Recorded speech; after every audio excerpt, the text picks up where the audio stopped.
MP में चुनावी घमासान शुरू हो गया है। बीजेपी चुनाव में जीत की रणनीति बनाने में जुट गई है।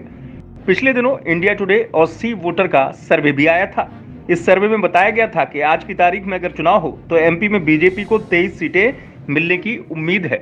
वहीं कांग्रेस को 6 सीटें मिलने की संभावना है। 2019 में हुए लोकसभा चुनाव में बीजेपी को 28 सीटें मिली थी, जबकि कांग्रेस को 1 सीट पर संतोष करना पड़ा था।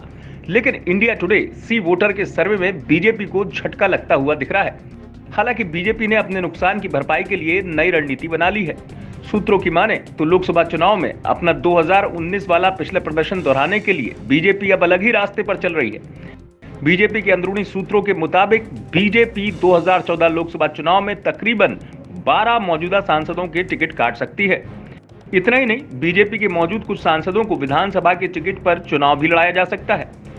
यही नहीं, बीजेपी 2024 के लोकसभा चुनाव में नए और युवा चेहरों को मैदान में उतार सकती है। वहीं बुजुर्ग नेताओं को आराम दिया जा सकता है। फिलहाल बीजेपी अभी विधानसभा चुनावों पर नजर बनाए हुए है। विधानसभा चुनाव के बाद से बीजेपी लोकसभा चुनाव की अपनी इस रणनीति को अमली जामा पहनाएगी, क्योंकि बीजेपी लगातार 2 बार से केंद्र में सरकार चला रही है और पार्टी को पता है कि उसे 2024 के चुनाव में एंटी इनकम्बेंसी का मुकाबला करना पड़ सकता है। यही वजह है कि बीजेपी अभी से लोकसभा चुनाव की तैयारियों में जुट गई है। दिल्ली से हिमांशु मिश्रा की रिपोर्ट, एमपी तक।